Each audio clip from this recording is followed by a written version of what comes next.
Jamaah kemarin kita ke museum ya, sehingga kita tahu bagaimana proses pembangunan Masjid Nabawi, bagaimana rumah Nabi SAW. Taib, ana mau tanya, Bang Agung ini, setelah melihat tadi kebayang nggak tentang bagaimana Nabi dimakamkan SAW? Masya Allah Ustaz, setelah kita pergi ke museum itu, kita dapat memaknai dan tahu cerita Nabi itu dari pertama di Madinah sampai ke Mekah, Ustaz. Apalagi tentang sejarah, tentang bagaimana berdirinya masjid ini, Ustaz. Dan kita ketahui bahwa ternyata kuburan Nabi itu tidak di dalam masjid, tapi di rumah masjid. Namanya kamarnya Aisyah. Masya Allah. Iya, kamarnya Aisyah. Barakallahu fikum. Taib, ana mau tanya sama Abang sekarang. Nah, pertanyaannya, ada berapa lapis menuju ke kuburan Nabi SAW? Ada Mic-nya, maaf. yang pertama itu tembok yang di depan itu Ustaz, yang hijau itu tembok pagar hijau tuh. Ya, pagar hijau. Lalu ada yang bangunan yang segi lima. Yang segi lima. Lima. Terus? Lalu ada kuburan Nabi. Kamarnya Aisyah. Kamarnya Aisyah. Kamar Aisyah. Betul. Itu kan berarti 3 lapis kan? Kayak itu. Kasihkan Bang Andri yang mau tanya sekarang. Gimana susunan kuburannya Nabi SAW sama Abu Bakar sama Aisyah? Ya. Kan ada 3 kuburan, sama siapa? Sama Umar. Jadi kan bertiga, Ustaz. Ya. Jadi Nabi Muhammad dulu, lalu di sebelahnya ada Sayyidina Abu Bakar. Sejajar dengan pundak Nabi SAW. Ya, Nabi SAW. Habis itu Umar, dan di Umar luar sejajar sama apanya Nabi SAW? Kaki. Sama kaki atau sama pinggangnya Abu Bakar ya?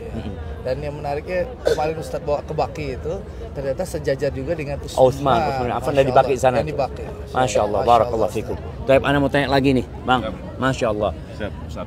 Kegambar enggak bagaimana rumah-rumah istri Nabi pada waktu itu? Masya Allah. Ana nggak tanya sama beliau, soalnya bahaya. Masya Allah. Beliau bilang biar inget mati aja, Bang. Kan tanyain kubur. Baki. Insya Allah, Ustaz. Kebayang, Ustaz. Ada beberapa rumah yang dibangun oleh Nabi. Kalau nggak salah ada sekitar 9 kamar, Ustaz. Taib. Kamar ya, seperti kamar. Taib. Masya Allah. Taib. Ana mau tanya, Masya Allah. Billy. Sini. Pegang Billy. Pegang. Atau jangan bilang 4 lagi, Billy. Taib, Ana mau tanyakan, Billy kemarin sudah ke museum ya. Baru saja kita salam kepada Nabi SAW. Apa yang Billy rasakan ketika mengucapkan salam kepada Rasul SAW tadi? Bismillahirrahmanirrahim. Assalamualaikum warahmatullahi wabarakatuh. Waalaikumsalam. Pertama-tama sangat sangat bahagia dan bangga sekali pastinya bisa mengunjungi ke makam Rasulullah SAW. Dan yang paling penting, kita sebagai umatnya, kita selalu mendoakan yang terbaik dan kita menjadi manusia yang lebih baik lagi untuk mengikuti jalannya Rasulullah SAW gitu, Pak Ustaz. Baik, Nabi dikuburkan di mana? Di rumah. Rumah Nabi itu ada 2 bagian kan? Ada kamar, terus ada teras gitu ya. Nah, Nabi dikuburkan di mana? Di kamarnya Aisyah atau di teras? Di teras. Di kamar. Di teras. Di mana ini? Teras kan? Di teras. Berpindah tempat. Nggak dipindah. Jadi Nabi SAW ketika sakit itu di atas ranjangnya yang dekat sama pintu yang ke masjid ya. Sehingga yang dilakukan itu ranjangnya diangkat kemudian digali di bawah situ. Baik, barakallahu fikum. Tanya. Nah, pertanyaan selanjutnya masih ini supaya ilmunya nempel tuh.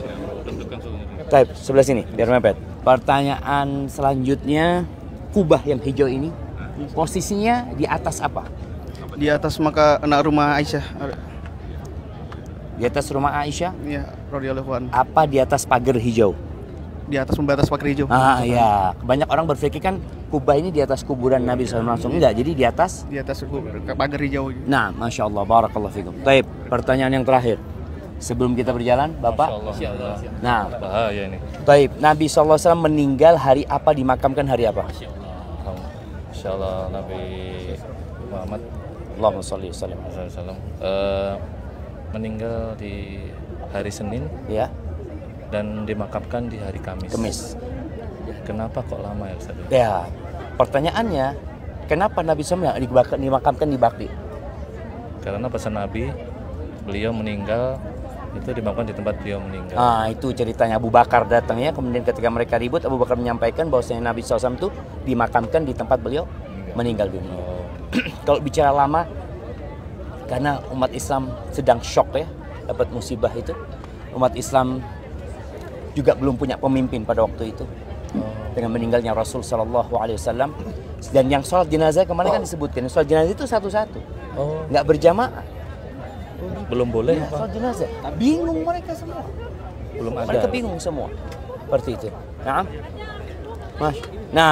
Sudah. Anda mau tanya sama yang kecil nih. Kemarin ikut ke museum. Ikut. Ngelihat bagaimana Masjid Nabawi di zaman Nabi dulu. Ya, ikut. Terbuat dari apa? Mic-nya dipegang. Tembok kayu. Tembok tanah temboknya. Tanah temboknya. Kemudian awalnya ngadep kemana? Awalnya ngadep Masjidil Aqsa. Iya. Kemudian berapa bulan kemudian ngadep ke Masjidil Haram? Ingat apa enggak?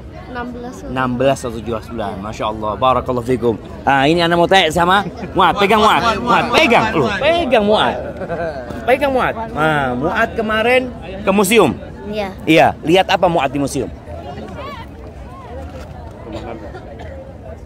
Lihat apa? Kan lihat banyak yang dilihat Muad. Apa yang dilihat sama Muad? Pajangan. Perjalanan hijrahnya Nabi SAW. Ngelihat kemarin. Senang nggak Muad? Insya Allah mudah-mudahan jadi pengikutnya Nabi. Kepingin ngikutin Nabi nggak? Ya. Bener? Bilang ya Allah. Ya Allah. Mudah-mudahan Muad dimasukkan surga sama Nabi SAW. Amin. Barakallahu fikum. Ini adalah orang nggak ikut kemarin, belum ikut. Jadi insya Allah gimana? Iya, jadi manfaat ke museum itu jamaah memberikan kepada kita informasi yang lengkap ya tentang bagaimana pembangunan Masjid Nabawi, bagaimana dimakamkannya Nabi SAW, sehingga kebayang ketika kita salam kepada Nabi SAW, posisi kita ini di mana sekarang sebenarnya. Barakallahu fikum. Jadi yang lainnya insya Allah berangkat ke museum. Assalamualaikum.